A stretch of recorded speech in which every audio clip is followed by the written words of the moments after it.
Nord Kivu, Sud Kivu. Après 3 jours d'affrontements, les Wazalendo annonçaient en contrôle de Kasake et de Lumbishi. Bienvenue sur Sky Z plus SD43, votre chaîne d'information.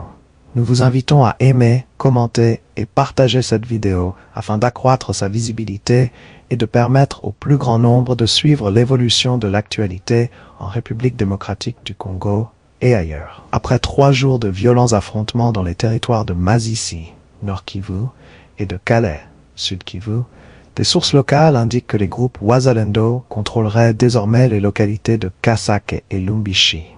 Selon ces sources, les combats ont opposé les Wazalendo à des combattants de la coalition AFC M23 dans une zone où la situation sécuritaire demeure particulièrement instable.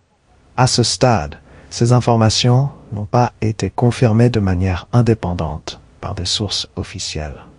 Une accalmie aurait été observée ce 13 juillet, permettant à une partie des habitants ayant fui les affrontements de regagner progressivement leur domicile.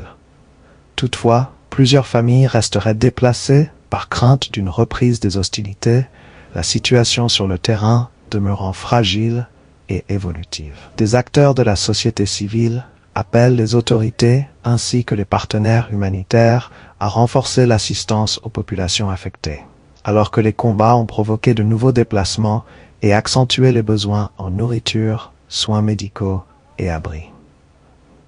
Les observateurs rappellent que les lignes de front dans cette partie de l'Est de la République démocratique du Congo évoluent rapidement, alternant offensive, contre-offensive et repli tactique. Dans ce contexte, la prudence reste de mise en attendant des confirmations indépendantes sur l'évolution exacte de la situation militaire.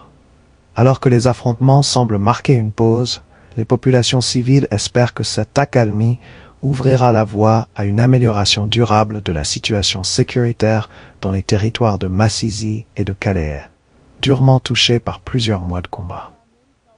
Nord Kivu, les Wazalendo annoncent la reprise de Katoy, après de violents affrontements avec l'AFC M23 RDF. De violents affrontements ont été signalés dans la cité de Katoy, en territoire de Masisi, Nord Kivu, où des groupes Wazalendo auraient repris le contrôle de la localité après des combats contre des éléments de la coalition AFC M23, que les autorités congolaises accusent d'être soutenus par les forces de défense rwandaises. Selon des sources locales, les combattants de l'AFC M23 RDF se seraient repliés en direction de l'axe Ngungu à la suite de cette contre-offensive. À ce stade, ces informations n'ont toutefois pas été confirmées de manière indépendante par des sources officielles. Les mêmes sources indiquent que les Wazalendo poursuivent actuellement des opérations de consolidation de leur position afin de sécuriser la cité et de prévenir toute tentative de reprise par les forces adverses. Les affrontements auraient provoqué de nouveaux déplacements de population, plusieurs habitants ayant quitté leur domicile pour se mettre à l'abri des combats. Une accalmie relative est toutefois observée dans certains secteurs, même si la situation sécuritaire demeure particulièrement fragile. Les observateurs rappellent que le territoire de Masisi reste l'un des principaux foyers des combats dans l'Est de la République démocratique du Congo, où les lignes de front évoluent rapidement au gré des offensives et des contre-offensives. En l'absence de communication officielle des différentes parties, le bilan humain et matériel de ces affrontements reste à établir. Les autorités locales et les acteurs humanitaires continuent de suivre l'évolution de la situation, alors que les populations civiles demeurent les premières victimes de l'insécurité persistante dans la région. La RDC, les accusations croisées entre la Russie et l'Ukraine illustrent l'internationalisation croissante du conflit dans l'Est du Congo. Le conflit dans l'Est de la République démocratique du Congo continue de prendre une dimension internationale, alors que de nouvelles accusations opposent la Russie et l'Ukraine au sujet de la situation sécuritaire dans la région des Grands Lacs. Les autorités russes ont récemment affirmé que des combattants ou des réseaux liés à l'Ukraine soutiendraient les forces engagées aux côtés de la rébellion de l'Est AFC M23 dans l'Est de la RDC. Moscou estime que cette implication s'inscrirait dans une stratégie plus large visant à déstabiliser certains partenaires africains de la Russie, notamment la République démocratique du Congo et le Burundi.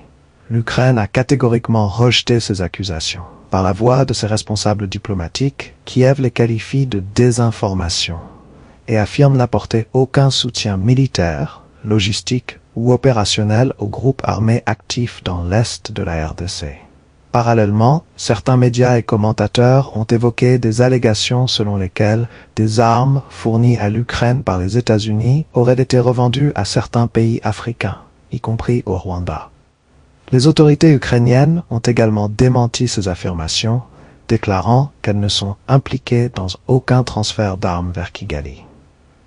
À ce stade, aucune preuve indépendante n'a publiquement confirmé ces différentes accusations, qui restent fortement contestées par les parties concernées. Au-delà de cette controverse, ces échanges mettent en lumière une réalité de plus en plus visible. Le conflit dans l'est de la RDC dépasse désormais largement le cadre régional. Les enjeux de sécurité, les ressources naturelles stratégiques, les rivalités géopolitiques et les intérêts diplomatiques attirent l'attention d'un nombre croissant de puissances internationales. Les États-Unis, la Russie, la Chine, plusieurs pays européens ainsi que des acteurs régionaux suivent de près l'évolution de la crise, chacun défendant ses propres intérêts stratégiques dans la région des Grands Lacs. Pour de nombreux observateurs, cette multiplication des acteurs extérieurs soulève une question fondamentale. Le conflit dans l'est de la RDC est-il en train de devenir le théâtre d'une nouvelle confrontation internationale par procuration? Certains n'hésitent plus à évoquer le risque d'une troisième guerre du Congo, dont le nombre d'acteurs impliqués et les intérêts en jeu semblent s'élargir. Dans ce contexte particulièrement complexe, les experts estiment que seule une solution politique appuyée par une coopération régionale et internationale crédible pourra empêcher une internationalisation encore plus profonde de ce conflit, dont les populations civiles continuent de payer le prix le plus élevé. C'en est terminé pour ce sujet. Nous vous invitons à aimer cette vidéo et à vous abonner et activer la cloche de notification afin de ne manquer aucune de nos analyses et réflexions consacrées à la situation en République démocratique du Congo et partout dans le monde. Souvenons-nous qu'il ne faut jamais trahir, car nous n'avons qu'un seul pays. Nous vous remercions, avec un profond sens du patriotisme, pour votre attention.